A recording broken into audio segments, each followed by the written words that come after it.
Global star Ram Charan, ఉపాసన దంపతుల గారాల పట్టి క్లీన్ కారును చూడాలని మెగా అభిమానులు ఎంతో ఆసక్తిగా ఎదురుచూస్తున్నారు.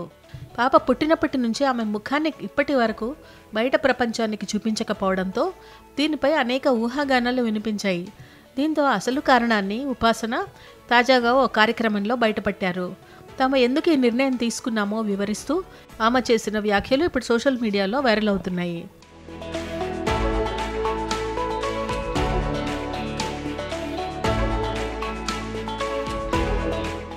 ఈ విషయంపై ఉపాసన మాట్లాడుతూ ప్రపంచం చాలా వేగంగా మారిపోతుందని, ఎప్పుడేం జరుగుతుందో ఊహించలేకపోతున్నామని, కొన్ని సంఘటనలు తల్లిదండ్రులుగా తనను చరణ్ను చాలా భయపెట్టాయని, అందుకే తమ పాపకు స్వేచ్ఛ ఇవ్వాలని నిర్ణయించుకున్నట్లు తెలిపారు.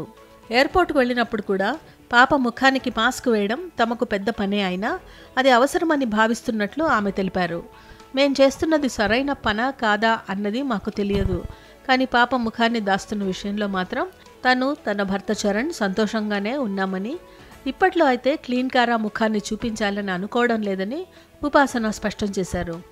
ఈ వ్యాఖ్యలతో తమ నిర్ణయం పట్ల వారు ఎంత ఖచ్చితంగా ఉన్నారో తేలిపోయింది.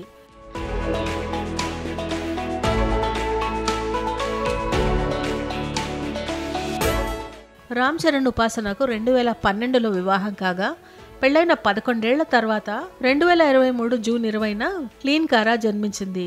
పాప పుట్టినప్పటి నుంచి ఆమె ఫోటోలను సోషల్ మీడియాలో పంచుకుంటున్నా ముఖం కనిపించకుండా జాగ్రత్త పడుతున్నారు. కనీసం మొదటి పుట్టినరోజు నాడైనా పాపను చూపిస్తారని ఆశించిన అభిమానులకు నిరాశ ఎదురైంది. ఉపాసన తాజా వ్యాఖ్యలతో క్లీన్ కారా ఫోటోల కోసం ఎదురుచూస్తున్న అభిమానుల నిరీక్షణకు ప్రస్తుతానికి తెరపడినట్లయింది.